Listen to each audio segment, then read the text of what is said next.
What's up, everyone? Welcome to the one and only Fan Show, episode 485. Now, that may seem like a big deal, maybe not so big a deal, but considering there was like a 2 year hiatus and we're 5 episodes back, it is fantastic. Feels great. I feel great. I'm your host, of course, as always, the T-Man, Richard T-Man, and the man in the box to my right likes to dip his buffalo wings in ketchup. It's disgusting, but it's the ever fabulous Malcolm McCoy. Father Malk, how you doing?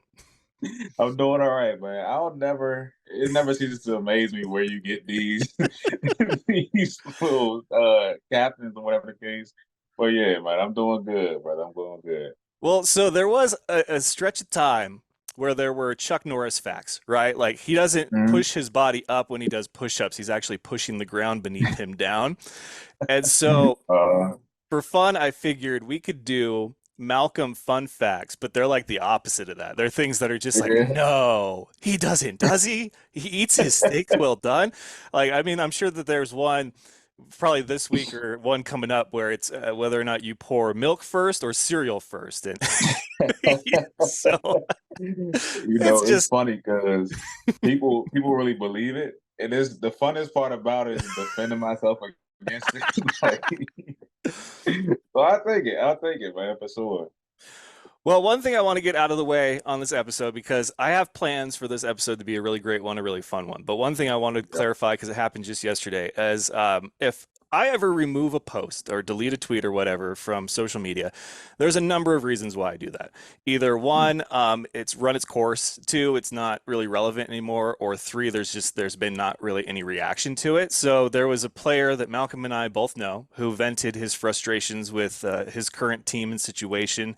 A lot going on there. No surprise considering the franchise. And Malcolm, you and I, we know this all too well, unfortunately. But he Yeah. vented his frustrations on Facebook. So I messaged him, said, "Hey, could I screen grab this and share it? I'll block out your name and face or whatever you want." And he said, "No, I mean it's out there because I want it to be out there." Okay, cool. Mhm. Before I did, though, I reached out to a couple other people that have been either in that league or associated with teams like that. I said, "Hey, are you hearing similar?" They're like, "Dude, 90% of what that says, I'm hearing too." Got it. Okay. Sources. So I post it and I got a DM from an individual who had no influence on me taking it down. The player took it down, so I took it down. It had been up for 4 or 5 hours, so I figured it's run its course. It's unfortunate if true. I didn't say anything definitively when I posted it, but I just want to say that if you're going to try to intimidate me, don't bother because I've been intimidated or attempted to be intimidated by a lot worse. And if this individual ever messages me again, it better be an apology for the horrible way that they treated me while I was with the CIF and the beef because this person's an Uh, asshole by all accounts, and I don't ever want to hear from him again. So you tried, you failed, but it's all right. The post is down. It's whatever. We're moving on. I don't care. So just wanted to yeah. clarify that. It's never because I think that it was wrong or anything. It was just, it had run its course. So we moved on from it. That's what you do sometimes, Malcolm. That brings us to the fun portion of the episode. Do you have like a good, bad, and a funny? I don't really have any of the three, so I don't know if you were able to come up. There was no pressure if you didn't have any, but did you have a good, bad, and funny from the weekend? I did, and funny is a relative term. I find a lot of a lot of morbid and crazy stuff funny, but I try to keep it light this week. For good, man. How about what's the guy name? Garrett Kittle from Arizona. Oh Man, yeah. yeah, no, Lorenzo Brown ended up getting the start this week. And as anybody who's watching could attest to this as an athlete, if you're working hard at a position and the guy your competition gets the start, it's very demoralizing, kind of puts you in a place where you're like feeling sorry for yourself and all types of stuff. You could take it one or two ways. Like I said, one, you could feel sorry for yourself, or two, you can keep moving and find another position. That's exactly what he did. He ended up going to wide receiver, called a touchdown pass, had a bunch of different like receptions. The guy can play ball, man. That was impressive to see, man. He's like really the epitome of just what the game is supposed to embody for real. Like, a lot of guys in his position would have simply, been down there, so it's probably look for a different team to go to. But the man just kept moving, man, played a different position and did it very well. So it was very impressive to see. I liked it a lot. For the bad, take it on a little more somber note. We all know Nate Robinson, former NBA player, slam dunk champion, everything. He revealed not well a couple years back that he had kidney disease, and just recently came back out and said if he doesn't get a kidney transplant pretty soon, it could be fatal. So he went on to say how even when he was in the NBA, a lot of times the team positions would recommend that he not play a certain like a number of games, whatever the case is, because his blood pressure was super high. Yeah. He just asked the team doctors to stop doing his blood pressure at one point so that he can be cleared to play. And it just reminded me how a lot of us athletes kind of at times think we're invincible, you know? It's kind of like almost like a god complex. We feel like we're bigger than the average human, but it just goes to show that we're mortals too, and health is first, the is life after being an athlete. You're out of sports way longer than you're an athlete. So it's important to take care of yourself and just remember that sports isn't everything. It's fun and it's like where our heart lies for the time being, but you can put yourself in a position where you're struggling with everyday life after sports. It's just kind of sad to see, and I'm definitely hoping he makes a good like a full recovery once he gets the kidney transplant. But on a lighter note, funny, um, the Red Sox, Boston Red Sox, had their Patriot Day game this past Monday, and as we all know, they usually have a celebrity do the first inaugural pitch. Yeah. They brought out Rob Gronkowski, Oh, I and saw we this. all know. I mean, anything surrounding Rob Gronkowski is usually nonsense, something goofy. The guy in traditional Rob Gronkowski fashion spiked the first pitch, and it was just hilarious. The crowd was going crazy, and I'm just glad to see that baseball and Boston as a whole, being such a big baseball city as they are, they just have fun with stuff like that, man. Like I said, the Patriot Day tradition is huge for them. It's big. It represents what the Boston culture is about. And it's good to see that they don't take it too seriously and they're able to have fun and just, joke around with stuff like that. So I found that kind of funny and cool. Yeah, that's good, man. No, Gronk does what Gronk does. It's Hmm. it's inevitable, it's unavoidable. But man, no, those were three good ones. I mean, as far as good, bad, and funny. But I thought maybe Yeah, you're gonna say like the Holloway knockout. That was good, and that was bad, and that yeah, was like funny all at the yeah. same time because he rocked him, dude. Like, that was so good. But I guess For sure.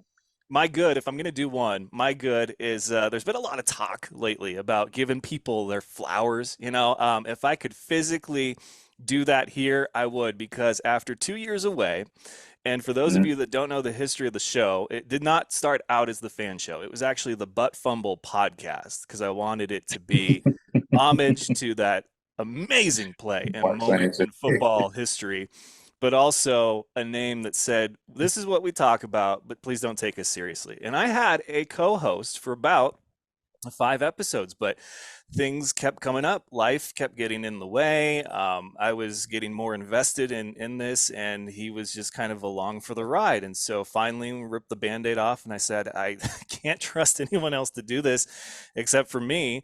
So it became a lot on me and my shoulders. And I would have guests and try to share the load with whoever would come on the show. But ultimately, success or fail, I wanted it to come down to me because this was what I was pouring money into and time and energy. Mhm. Well, since the return after a 2 year break, the comments and reaction that I have gotten to Malcolm being part of the show has been amazing. People that have either been on the show or have watched the show the whole time have said that he is a breath of fresh air. It's great to see somebody else in the box with you. It's a great balance. It's fantastic banter. Marshall was really impressed after he got off the episode with us and watched it back. said Malcolm is a great addition. So 5 episodes in, I am ready to give Malcolm his flowers and promote him from just guy in the box to official co-host of the show. And so Malcolm, thank you, sir. You look great, sound great. Everything you do is great, and the people love you. Man, I'm glad to hear that, brother. I'm really glad to hear that. I didn't know I was getting such a positive reception from the people, man. This is my first time actually doing something like this and to this extent. So I mean, it's good to know that people are liking it. And my biggest thing, I didn't want to mess up something that you've already had going on. So that's cool, man. That's cool to hear, man. I think it was like the dynamic duo, man, like the Batman and Robin. No, of course I'm Batman. No. But no, it's cool, man. I appreciate that, Rich. I really do. Yeah, Malcolm, I didn't know if he was going to be on past the first episode back, but I kept the invite kind of running, and every time he's Yeah, been back, it's been more fun. We've had a continual banter that's gone back and forth, which has been something that I've always wanted for the show, but always been missing. I mean, sometimes I'll have guests on who keep up with every episode, or we check in with each other, once or twice a week, or maybe once a month. yeah. But yes, Malcolm has been a breath of fresh air, something that I have always wanted for the show ever since my first co-host, but never been brave enough to kind of take that dive into the deep end to be like, all right, like. But he's proven that he can be a repeat offender, come back again and again and again, whether he's invited or not. And I just think he's really been a great addition here to the show. So, Malcolm, your new fan show co-host, and I couldn't be happier because I think he brings a lot to the table. There's a reason why I asked you to be on this with me initially, man. So Yeah. awesome. Man, that's cool, man. That's cool. Like I said, Rich, I appreciate it a lot, man. See, I wasn't 100% sure why you asked me to come. Initially, I was thinking that it was a prank, you know. No, I'm playing. But yeah, like I said, it's really cool, man. I appreciate you. Appreciate the fans, appreciate everybody who gave their feedback because I'm here to stay and yeah, I'm looking forward to a lot more fun. Awesome. Oh, and that will bring us Man. to our bad and Oh. our funny. Oh, it's Patrick Barrett, aka Cheddar Cheese, Yes, in the sir. house. Oh man. Patrick He's Barrett of the adorable. Tulsa Oilers, how you doing, my man? I'm doing well, a little sore, long bus ride back from Sioux Falls, but always better feeling coming back with a win, but doing good. I love that game was awesome. Some people know why. To me, it was awesome, and I'm never one to really try and take sides or be biased, but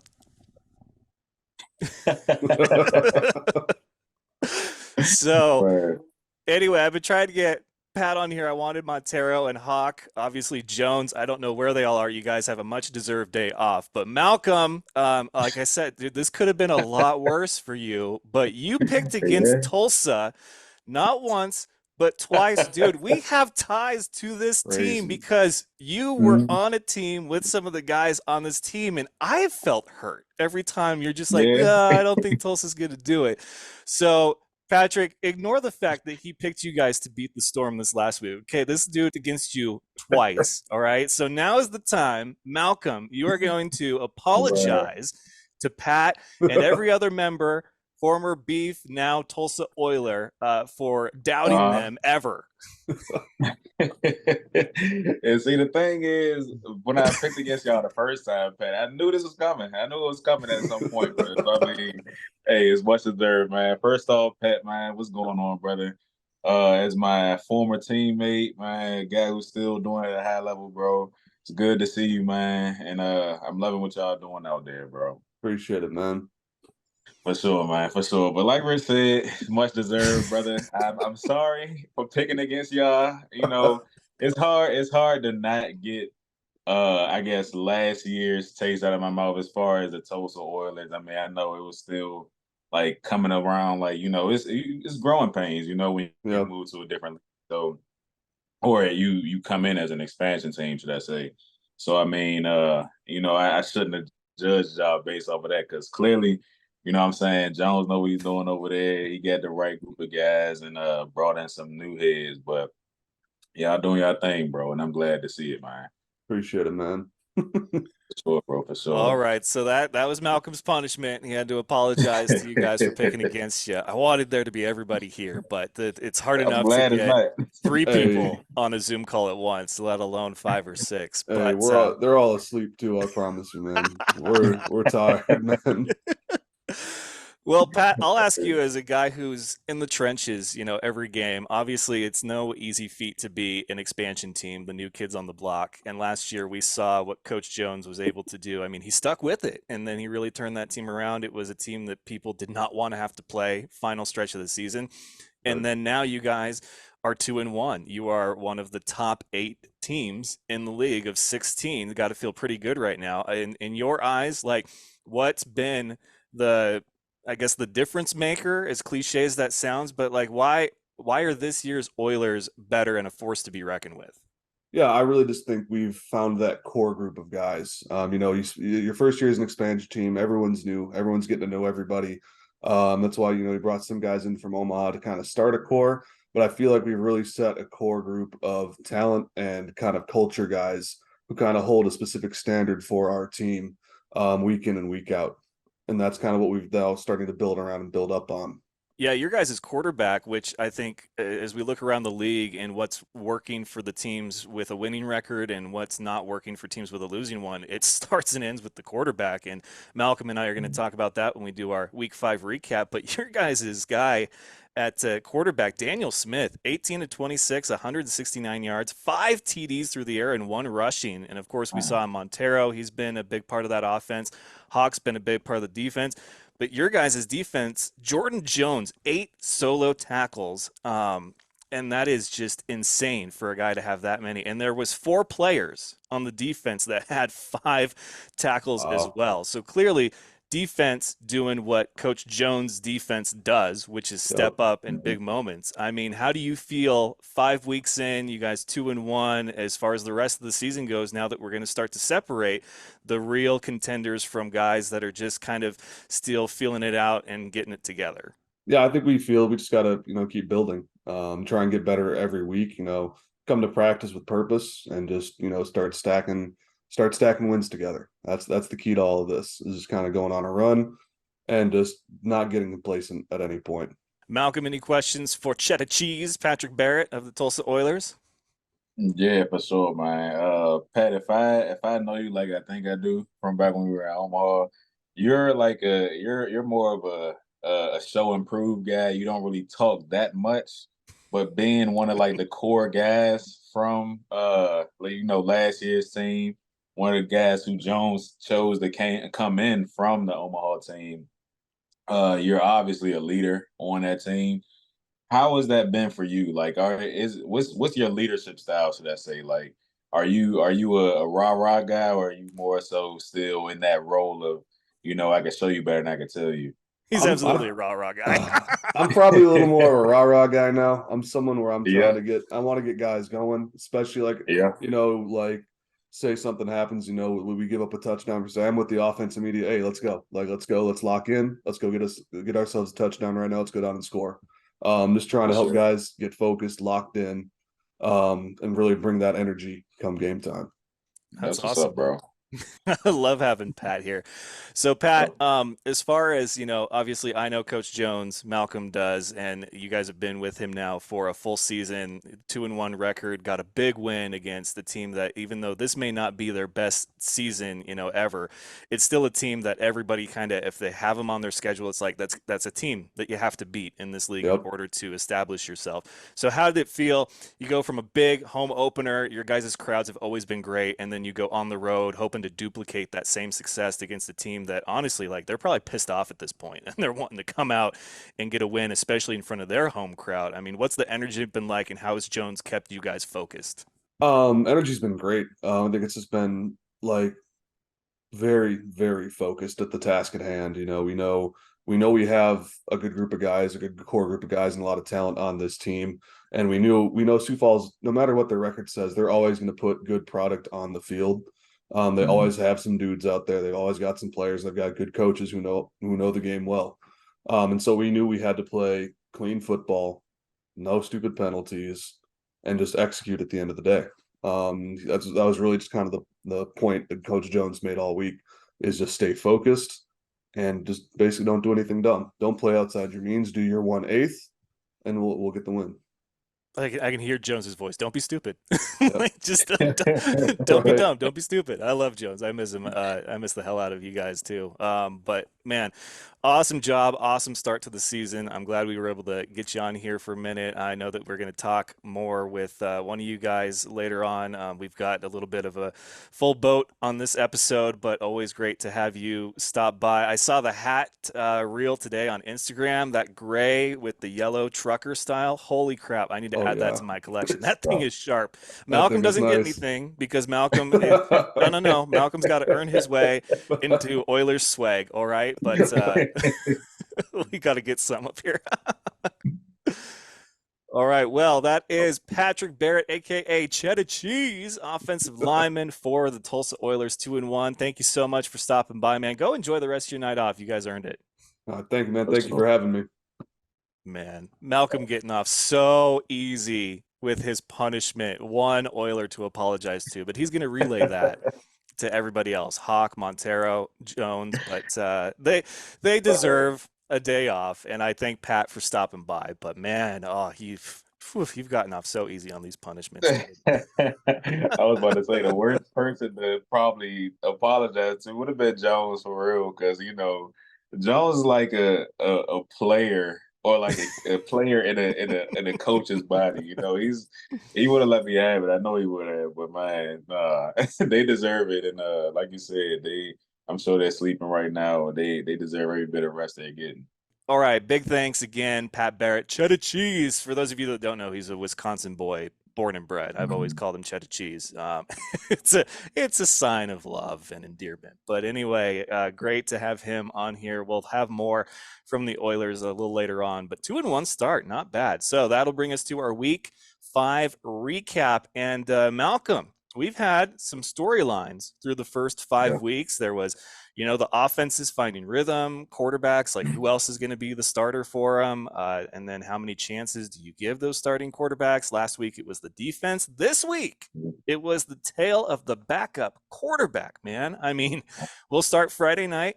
We had Iowa, now 0-3. That was 29 against Mass, who's now 4-0. 54 is your final score there, 29-54. So another just not good outing for Iowa. I feel for them. I really do. It's been not a fun start to the season. Peterson got benched in favor of Kyle King. I don't know what Iowa's got to do. They got to do something. I did take the time, though, because I released my power rankings again today. Not a whole lot of movement. The top 5 all were in action, and they all won. And so that was good for them.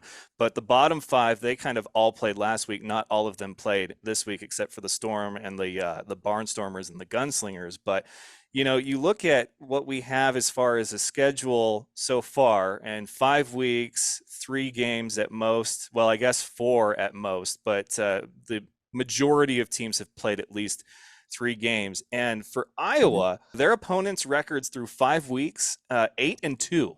The only team that has had a worse go with their opponents is Jacksonville. The Sharks, their opponents' combined record is 10-0. They haven't played a team with a loss yet, and that is, that's tough. So I don't know what Iowa's got to do. Maybe they just got to catch a break in their schedule. But so Peterson got benched, but Mass.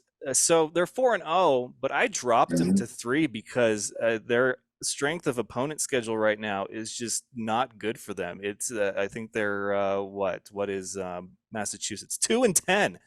So that's and Green Bay accounts for 2 of those wins. So that's their opponent strength of schedule so far. You can only play the schedule in front of you. Totally get it. Yeah. Cliche, but it's a true one. But I want to see Mass tested really, really bad. So hopefully they get that test.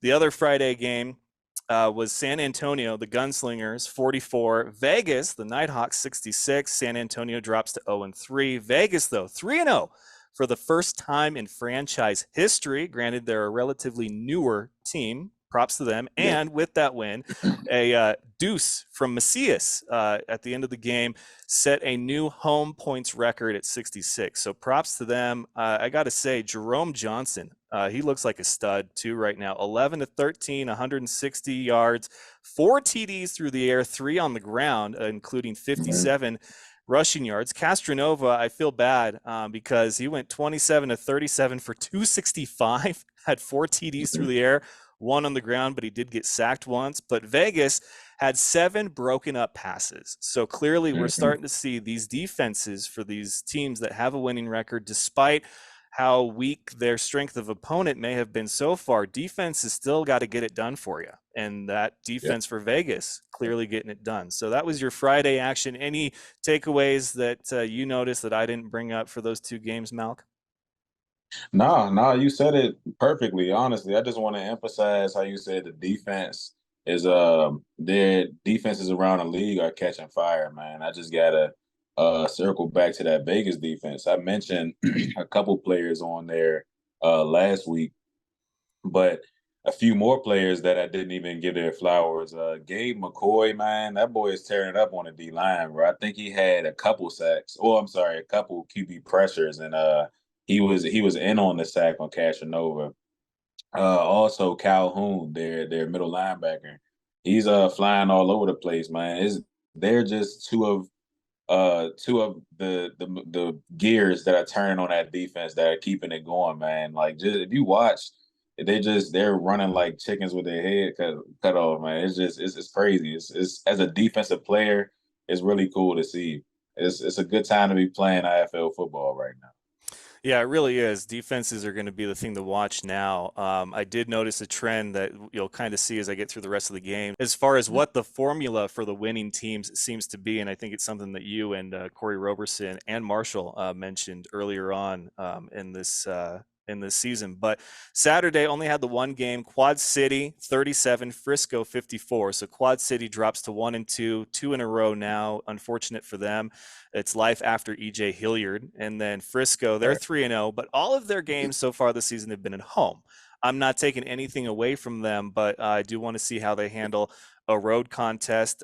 Teams are only going to get better. You never stay a bad team, so teams are only going to get better. But on that note, though, despite them having all their games so far this season at home, the Frisco Fighters actually have had the toughest schedule of any of the top 5 teams. And people are like, well, what do you mean? Like, how do you know what top 5 is? Well, because there's only 5 undefeated teams. So whatever order you put them in, like, it's top 5. I move them up to number 2 on my power rankings because their strength of opponents 3-6. So that's not bad at all.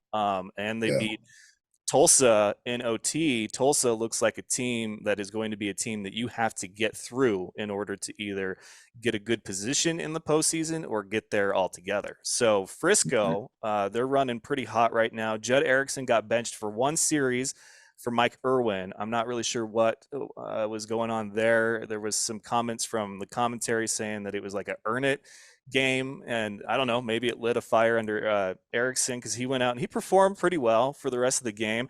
But Edwards, man, 8 of 10 through the air, 125 yards, 2 TDs. He did take 3 sacks, so Quad City's defense stepped up big time. But he had 13 rushing attempts for 70 yards and 4 TDs on the ground. So it's more of that Lamar Jackson MVP style we were seeing from Edwards, dude. The guy can play. And then Sunday started off with Tulsa, the Oilers, 56, Sioux Falls Storm 40. So Tulsa 2-1, the Storm 0-3 for the first time in franchise history. And trust me, I know a lot of Storm fans, that has been a tough reality to swallow. Like, wow. I can imagine, man. It's crazy. Daniel Smith, who we mentioned earlier, 18 of 26, 169 yards, 5 TDs, 1 rushing TD. Hall was 9 of 14 for 76 yards and a single TD, but their defense for Tulsa is getting it done. Jordan Jones, 8 solo tackles, and then the next 4 players had 5 tackles each, which is insane. So, like, Malcolm, they're clicking, dude.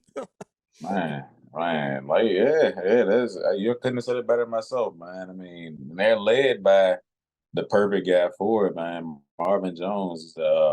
a dynamic coach, a defensive minded coach. Obviously, he played linebacker in the NFL for a number of years, and he knows his way around the defense. I'll say that much.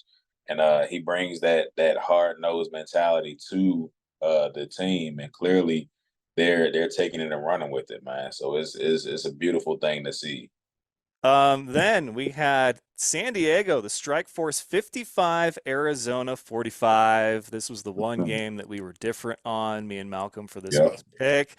And what's crazy is that I said if Dalton Sneed started, that the Rattlers had to have this one. He did not. It was Lorenzo Brown again. So I guess they need a little bit more time before Sneed comes back. But I said I wasn't really necessarily concerned with that because what the Rattlers do so well is they shut down great quarterbacks on the opposing side. And this time it wasn't even Nate Davis that they had to worry about. He got hurt, believe a rib Yeah. injury on a tackle into the wall. And so Hmm. enter what was his name? Rudy Johnson. Rudy Uh, Johnson. Hmm. Rudy Johnson gets in there, and this was crazy. He went 4 of 7 for 86 yards and 2 touchdowns, but they got it done on the ground. Their ground game was really good in this one, and that's I think something that is if you can capture that in indoor ball, do it because it's not easy. And I'm not talking about like quarterback options like we saw with TJ Edwards. I'm saying if you have a legitimate ground game, use Yeah. it because that is not something you see often in the indoor world. But Lorenzo Brown went 20 of 38 for 198 yards. He had 4 TDs, 2 interceptions, and a sack. So kind of a long day for him. But I don't know, man. This Hmm. Arizona team dropped 3 straight. I thought the world was going to stop turning when that score went final.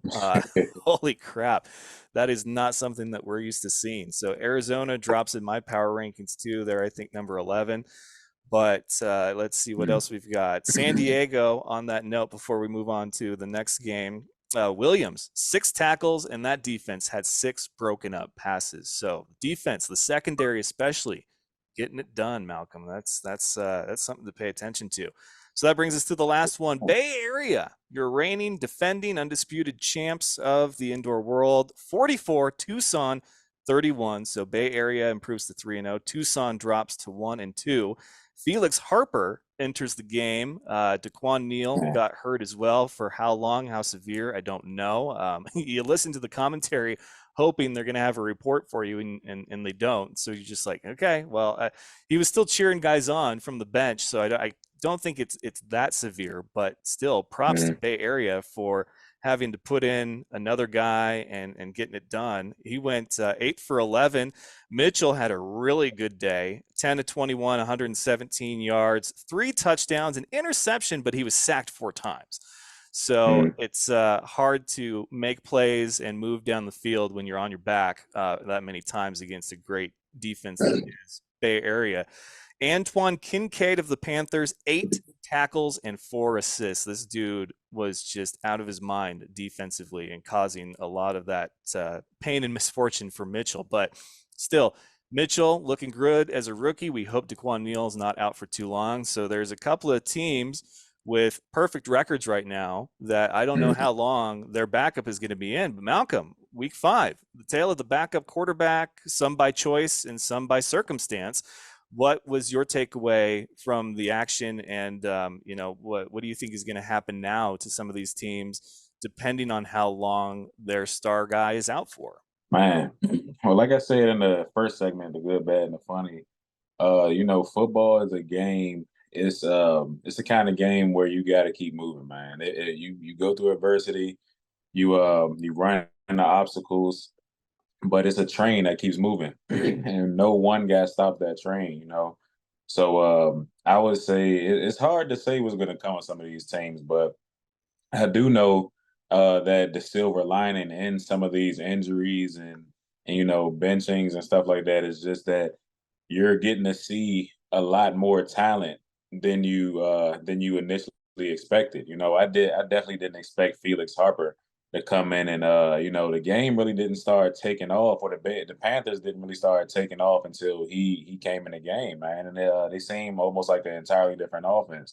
That was your week 5 action. Did not disappoint. Hopefully, any injuries are not serious ones, and that we see guys like Nate Davis and of course DeQuan Neal back real soon, because that's your star power in the league right now. And I think though the Yeah. defenses are really starting to show up and shut it down. But the biggest takeaway that I had, other than the defenses, that I said we would circle back to, was that dual threat at quarterback, and I guess establishing any kind of run game. Because the teams that won, the teams that went and did it on the ground, not through the air. And the teams that tried to get it done through the air, those defenses stepped up. And like I said, there were 6 broken up passes, 7 for another team. I mean, it was no fly zone.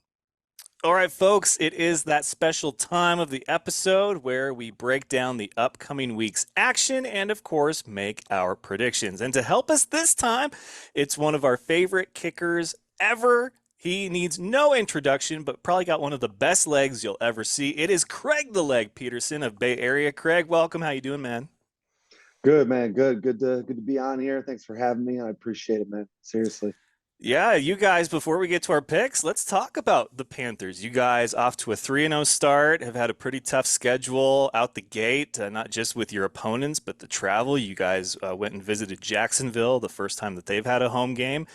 But you guys, man, this is a team, reigning defending champions right now, who lost their championship MVP to one of their rivals. But if you're going to get any replacement for that caliber of player, DeQuan Neal is definitely like top choice as far as the guy to help lead you. So, I mean, just how much does it feel, I guess, similar to kind of how you guys were going last year on a championship run? And then what's different as far as what feels better, I guess? I mean, it's about leadership. When it comes to the quarterback position, Daquan is definitely a leader. Um, really, I mean, look at his body of work. He was, I believe, 2018 or 2019, Offensive Player of the Year, MVP of the league. It was one of the two. But he's, just a solid quarterback for us. And then, obviously last year with Dalton Snead, we had an MVP caliber quarterback. Now he didn't get that. But I think everyone knew that he should have gotten it. So with that being said, it's just, it's a matter of what kind of quarterback that you have and what kind of leader he is on all certain levels. And, someone that can throw the quarterback as well as run it. So, that's one of those things where, if you have somebody like that, and then as well having an offensive coordinator like Dixie Wooten in there that can take care and take charge of that offense to call the right plays, that's a recipe for success. And clearly having depth at that position, we saw Felix Harper had to step in. Can you comment on the severity of what happened with DeQuan? Is he hurt? Is it bad? Do you know how long he'll be out for? Are you able to give us any insight on that? I just wanted to show you guys the 2023 champs. I didn't want to I don't want to leave that out. You know what I mean?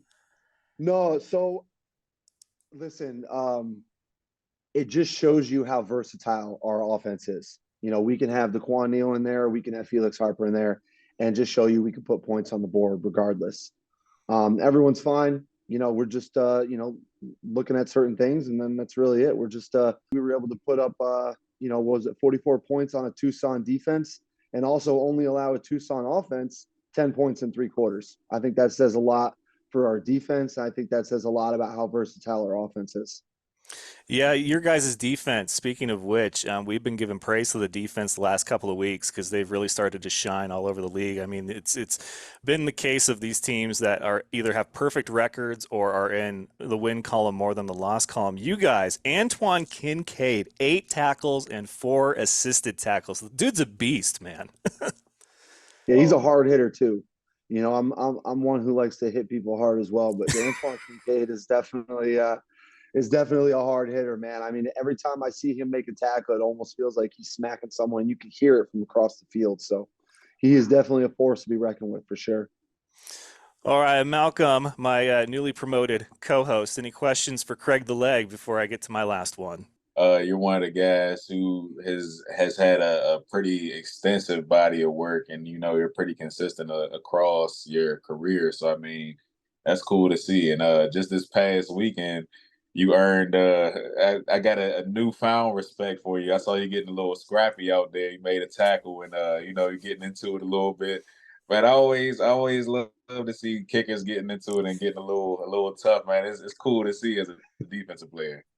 I appreciate that, man. I appreciate it. So, yeah, the first tackle, Yeah, I wasn't gonna let that. I wasn't gonna let that slide. He wasn't. He wasn't getting Yeah. past me. And then the other one, the second tackle, the kickoff, that was probably that wasn't one of my better kickoffs, but it was just weird how it all transpired because when he went across the boards, I could see him kind of touch the boards. So I was Yeah. like, what am I gonna do? But there was no whistle. So Hmm. since Okay. there was Yeah. no whistle, I kept playing, and then I grabbed him by Yeah. by his pads. I swung him around, still no whistle. So I was like, okay. So then I just threw him down on the ground, and then finally Yeah. the whistle came with a flag, and I got an unsportsmanlike conduct penalty. But whatever, it is what it is. His teammates weren't too happy about that. I'm fine. It always gets a little bit chippy when things like that happen, but nothing I haven't seen or been involved with before. So it's fun, man. I love this game. It's always fun. Right here. And I mean, like you said, bro, I could attest to that. Like I said, as a defensive player, man, we're always saw play through the whistle. So I mean, hey, I commend you 100% on that. My question to Appreciate you it. is though, so as the reigning champs of the league, Bay Area, how much more pressure is it, making field goals and stuff with that added, I guess, burden of trying to uphold the that championship caliber, if you will. Is it any different preparation wise or not? On my end, it really isn't. Every year, Yeah. I think it's three champions or three championships in a row for me, four in the last 5 years, and I've literally taken no game differently. And I think as Mhm. soon as I do is when I might start to fall apart. But every game is the same. My preparation is the same, and every way I go about taking each kick is the same. Whether it's a championship game or it's the third game of the season, I'm going to hit the ball the same way. I'm not going to add pressure to myself. It's just another game.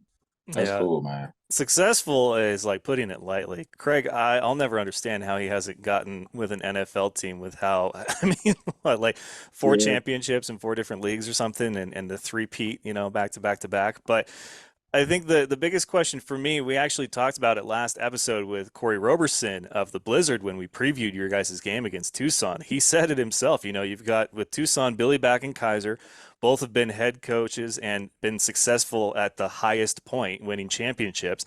And then you got you guys with Rob Keefe and Dixie Wooten, who have both been head coaches and had success at the highest point, winning championships. It's like cheat codes for these two squads. But you guys, you're doing your run it back campaign right now, looking to defend and successfully win back to back championships. How does it work with those two? Because, I mean, from the outside looking in, I know Dixie, I know he's a character, he's a personality, but how is there not like too much ego in the room? And how are you guys so successful with two very capable coaches as a coach and a coordinator? Yeah, that's actually a great question, Rich. Because people would think that there is a lot of ego in the room. You're dealing with two obviously head coaches by far. And it's actually really interesting to see as a player and have these two coaches. And it's almost like there are two head coaches, right? We have the offensive coordinator, we got the defensive coordinator. And it's really interesting to be a part of and see. And they're just like two co-head coaches that can adapt to everything, that's possible during the season. And I got to see it a little bit last year, when I came on with Bay Area at the end of the season, and now obviously just right back into it this year. Now, yeah, we do have a head coach, but it literally, the egos are out of the room, and I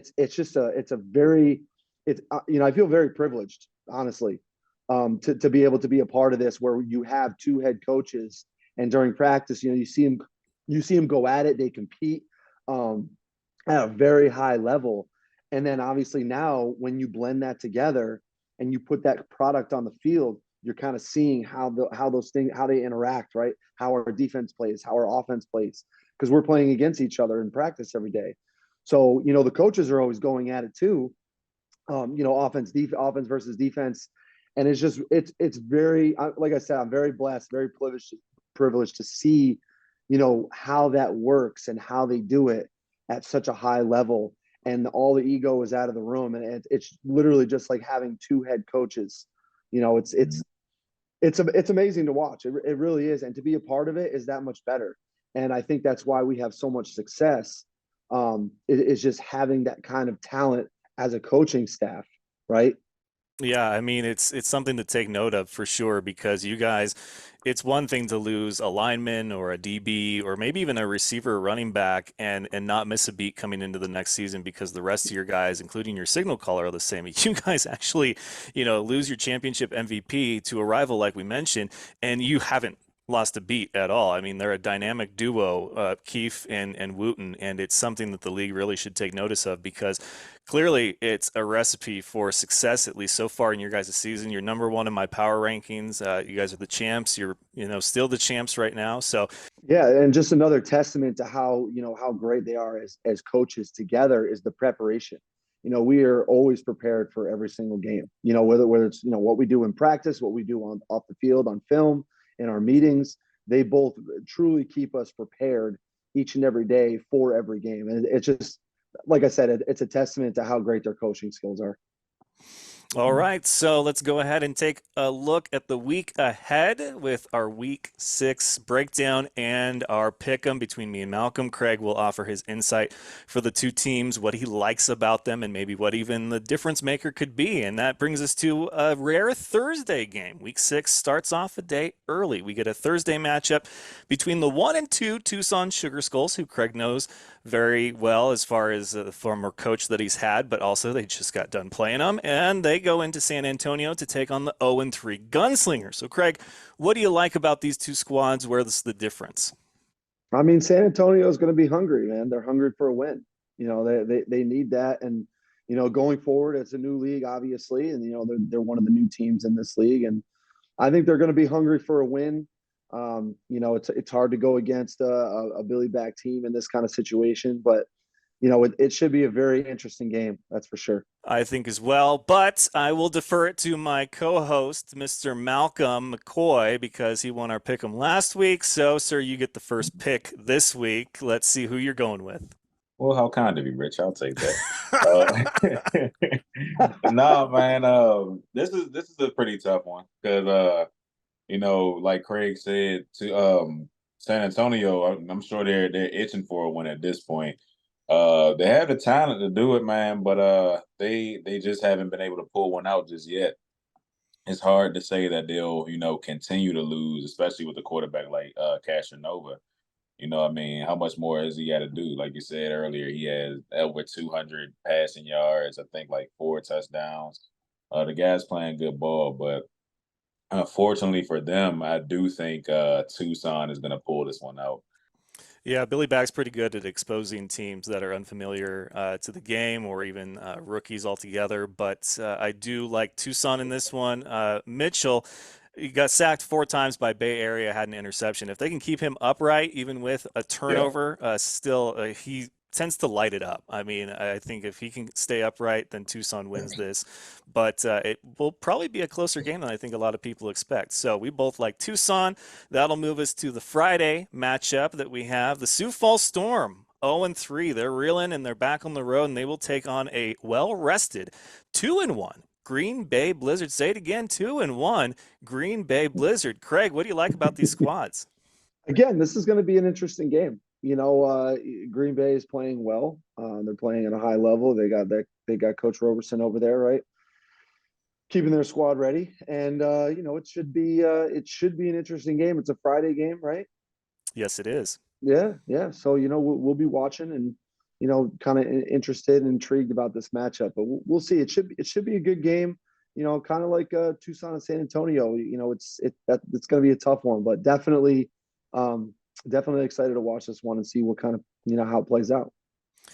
Yeah, these two have a long history together, but this is a new era for the Sioux Falls Storm. Andre Fields, the new head coach. This is the first time in franchise history that they're 0-3. Unfortunately, I don't think that they get their first win of the season on the road against, like I said, a well-rested but really good, actually, Green Bay Blizzard team this year. We talked with Coach Roberson, and he was talking about how, getting the right guys on the bus and getting the wrong ones off, and that he's got a solid core group of guys that are leading this charge, and I believe him. So I'm going to go Green Bay on this one. Malcolm, how about you?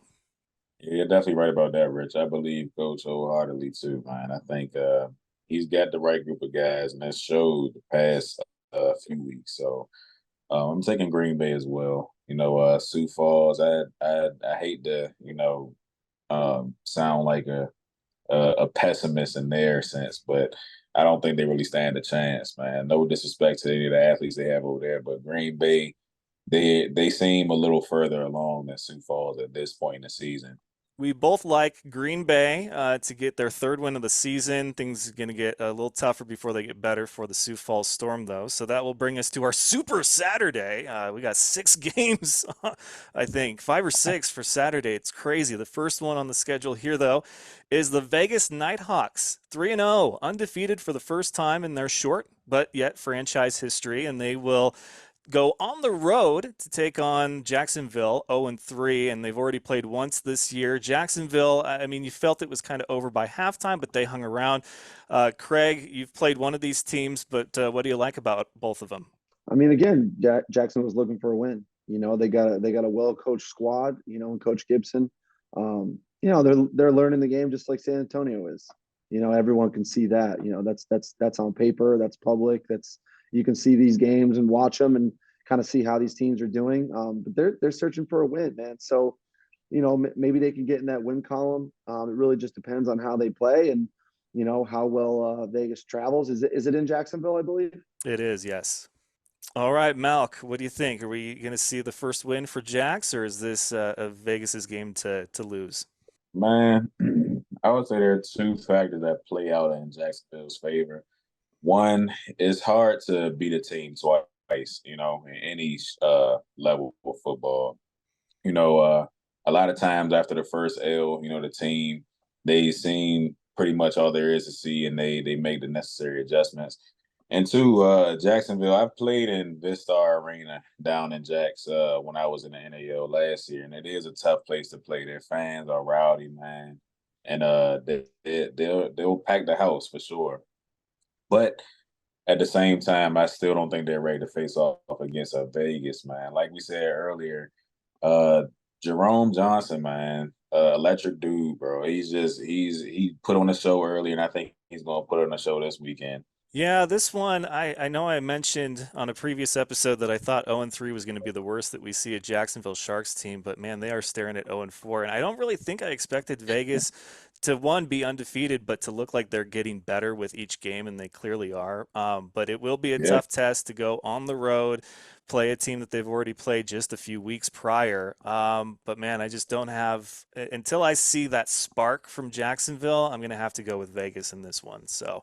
Brings us to the 4-0, one of the two teams that's played the most in the season so far, Massachusetts Pirates. They'll go into Quad City to take on a 1-2 back-to-back losses. Quad City Steam Wheelers. Craig, you know these squads pretty well. What do you like about them? Yeah, I mean, Quad City's been in some games, but the Pirates are rocking right now. They've got their squad ready to play this game, and like you said, they're 4-0. Thomas Owens had that really really neat catch, man, a really nice catch that was on Sports Center top 10. I Yep. think that's awesome for the league, and it's just one of those games where Quad City obviously doesn't want to drop to 1-3, and the Pirates want to keep it rolling at 5-0. So we'll see what happens. I'm going to go Pirates, even though it's on the road. This one may surprise some people as far as how close it is. Malcolm, what are you thinking? And if you're watching this game, you're definitely in store for some big plays and surprises. But I have to agree with you. I don't think this is the team that's going to give Mass that. They're definitely going to give them a little run for their money, but I don't think this is that ultimate test that we've been waiting for to see if they're truly a championship caliber team just yet. All right, and that brings us to Arizona, the Rattlers reeling and on the road against Iowa, the Barnstormers, who just have not looked like they've had any kind of consistency whatsoever in their first 3 games. They're 0-3. It's painful to watch as somebody who's loved this franchise and remembers all the greats that they had during that 2018 run to the championship. But hey, I guess good news for Arizona fans is that they might finally snap their losing streak, be it on the road. But I mean, Craig, you know both of these opponents pretty well. What do you like about each one? Arizona doesn't want to drop to 1-4. Jeez. Especially with how well the Western Conference is. You know what I mean? You really are going to start to see teams separate at this point, and they don't want to be one of those teams that really gets separated. So, you know, it, again, like I said, I know I sound like a broken record, but there's going to be a lot of interesting games this weekend, and this is going to be another one. And we're going to see, how well, Arizona can come back, and then we'll also see if Iowa can string together a win here. I would say they have some bright spots as well on both offense and defense, obviously. And I think a commentator said it. He said it best in the San Diego versus Arizona game. That definitely don't quote me on this. I haven't done my research, but I think he said that Arizona started off like 1-3 last year, and they went on like an 8-game winning streak. So I think that this weekend could be the beginning of that, that comeback stretch. Depending on who they play from this point going forward. If I really hated Arizona, I would pick Iowa in this, and I can't. I'm going to have to pick Arizona for the second week in a row. But I will say, though, Yeah. that if people are going to have attitude about it, that even when I pick Arizona, if they lose, it's almost like a win for me because people just get so uppity about it. It's just like, it's not necessary. Don't do it. But anyway, so we both like the Rattlers on the road. Maybe Yep. the start of turning things around. So that'll bring us to a rematch early, another one, second one this season so far. We got the Frisco Fighters on the road this time to take on the Tulsa Oilers, fresh off back-to-back wins, including taking down the Sioux Falls Storm. Craig, you're familiar with one of these. The other one was new last year, but what do you like about them? They draw a really good crowd. They They do. really do. For being a new team, I think when I played there with the Rattlers last year at the beginning of the year, I think they had about 10,000 people, which is, that's a good crowd. That's a solid crowd. As long as they can, keep doing what they're doing, they're on a what 2-game win streak right now, 2 in a row. Yep. See if they can make it 3. Obviously, a team that they're playing is very well coached, and they're a very good team, a lot of talent on there. This will be a testament to how good Frisco is on the road. I think this is a good test for both teams at this point in the season. See, okay, so how good are we? This is the kind of matchup that I look for every week between, for Pirates and for Strike Force and all those top tier teams. But I love this matchup. I will go Oilers because they're in Tulsa, and I think that if it's a close one, then it swings in favor of Tulsa this time. So Malcolm, we've been down this road before. Who are you picking?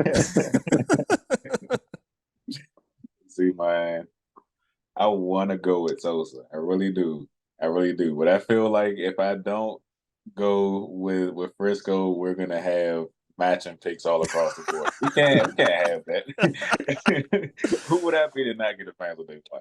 Tulsa's defense is clicking at the perfect time, man. I know the top of their priority list is stopping TJ Edwards. So I think that they'll do the best they can to contain him. I don't know if stopping him is possible, but they're gonna do their best to try for sure. But I gotta go with Frisco on this, man. I know I'm gonna hear it from the guys.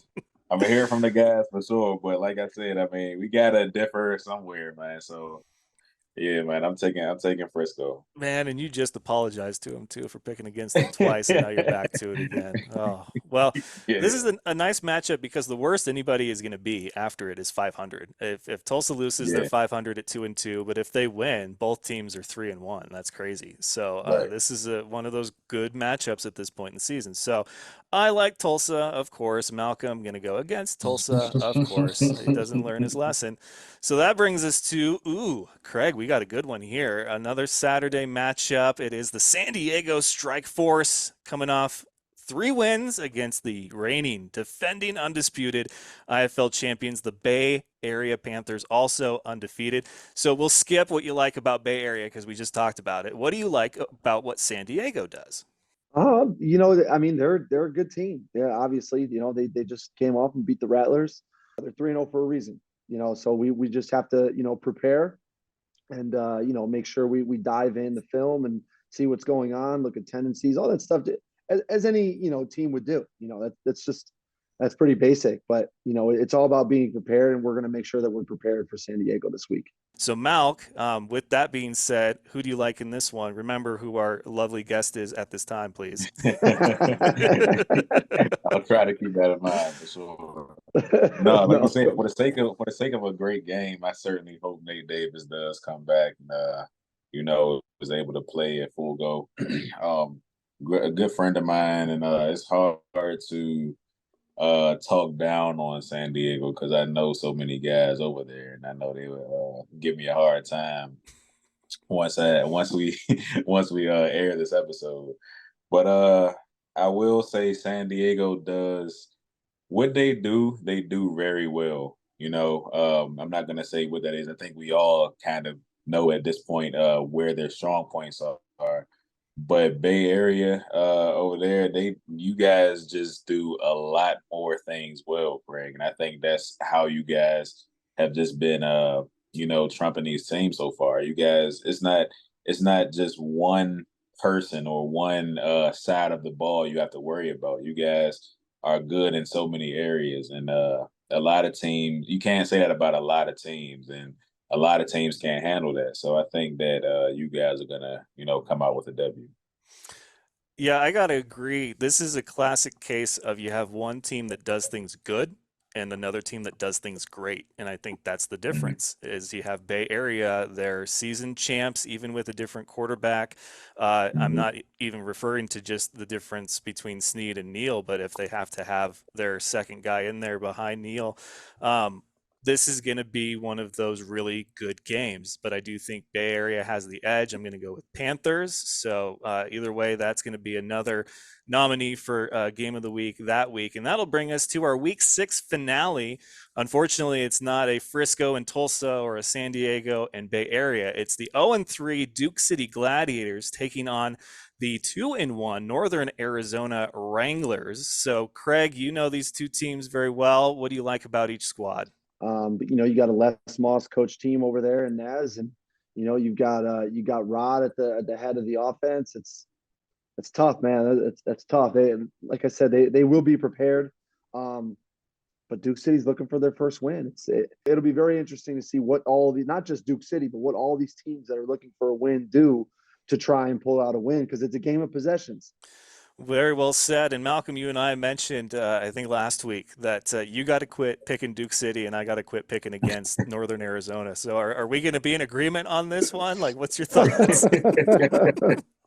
I think so. I think so. This is an almost perfect matchup. Like I said, I had to contest you on one, but I think we're on the same page when it comes to this matchup. Malcolm likes to put his eggs almost all in one basket now after I beat him back-to-back weeks in the pick 'em. He's like, I only got to, if I could just get it down to one game, just one game and let it ride on that, I'll be okay. It's just Yeah, a huge man. chicken shit. So I think we both like Northern Arizona, the Wranglers, to go 3-1. But that is your Week Yeah. 6 breakdown and prediction. And huge thank you to the man Craig the Leg who helped us go over each one of those matchups. So now Malcolm.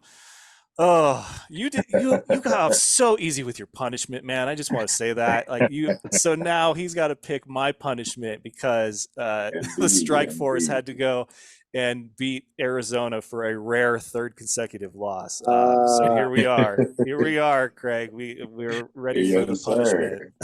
let's hear The it. best part of the show. The best part of the show, Greg. Oh, Jeez. So my yeah. first punishment, I had to scrap it because I was trying to have an Amazon delivery sent to Rich, and it Exploding just wasn't box. getting. Yeah, man, it wouldn't get here fast enough. So I mean, I just had to go with option B, which I think is equally is fun. Craig, did you know that Rich used to be in a band? I don't think so, actually. Okay, okay, it's a I fun don't fact think about so. Rich. A lot of I people don't don't think that's know. public information. Yeah, yeah, he likes to keep it under wraps. Only a select few people know. But he was a drummer. So Okay. with that being the case, Rich, I want you to first style your hair in a mohawk that you used to wear it as a drummer, and do nothing heavy, just a drum solo to any song of your choice. And of course, you have to post it. You have to post it on the fan show page. And I mean, Wow. I'll give you grace, just like you did me. You could take it down when we record again. So yeah, I think that's fair. I have a question. Oh boy. Do you still have drumsticks?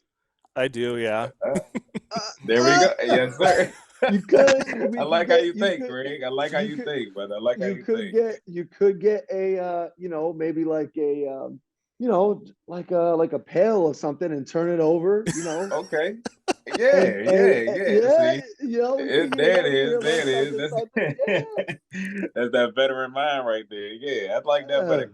Yeah, let's make it instead of air drums. Grab the drumsticks, Rich, and make a Get a makeshift bucket. drum set. You can use pots and pans. You can use a pail. You can use Wow. whatever you need to. Get a But I want a bucket drum and turn over a solo. bucket, Rich. Yeah, Oh I know you man. got a give us a bucket drum over there. solo. Don't forget the mohawk. Of course, that's the most important Oh, part. yeah, yes, definitely the mohawk. So And it if you need always like that styling gel, just go to Walmart and get that styling gel. There it You need is. something There it sticky. is. Get the paste too. Make sure it stays. I just want to say Oh how yeah. normally I get very excited when somebody asks for my address because I'm like, oh, swag's coming, like a coach or a player, they're going to send me something. But when Malcolm texts you and says, what's your address? You're like, wait, why? And so he's like trying to tell me that I was just looking at what your neighborhood looked like. And I was like, I'm not doing anything naked. Like, you can go ahead and scrap that right now. Like, there's 2 churches across the street. There's a bunch of little kids that play around here. Like, we're not doing nothing naked in my Oh neighborhood. my God. But I don't think you ever texted me back that fast, too. That reply, that reply came within seconds. It's crazy. but I thought maybe he was going to say you got to pick a corner and drum for money, and I was like, I could use the extra cash, but all right, we'll do that. Are you But saying you're that good? no, but people would feel that bad for me. So it's Oh man, this is going to be even better. This is going it's to a be even tough better. economy. You gotta Yes, sir. work the angles you can. All right, okay. So my Okay. punishment has been picked. Malcolm got off super easy. But we always welcome your suggestions for the Pick Your Punishment, especially now that Malcolm has been promoted to co-host here on episode 485 of the Fan Show. So he's no longer just a head in a box. He's a guy that can, share his thoughts and opinions, maybe even make some decisions down the road. But if you happen to see Craig the Leg this next week, give him a high five, a bro hug, because it's not every day a kicker gets a personal foul penalty, and that deserves a high five and a bro hug. Okay, like I don't care who Most you are. True. I really appreciate you guys having me on. Thank you, Rich, Malcolm. Pleasure as always. And just see what happens this weekend. We'll keep it rolling. And it's great seeing you guys as usual. Yeah, make sure that you tell Rob Keefe I said hello. He's welcome on the show anytime. We'd love to meet him, but give Dixie some shit for me because I miss talking to that guy. He's always a character. But thank you all dude. for tuning in, episode 485, and you can find us on YouTube. That's where you can see us. You can hear us on Spotify, Apple Podcast, iHeartRadio, Spreaker, and every Wednesday, 7 p.m. Eastern Time on Express Radio at live365.com. So until next week, for Craig the Leg, Father Malk, I'm the team man, Richard Tiemann. This has been another great episode of The Fan Show. We will see you next time.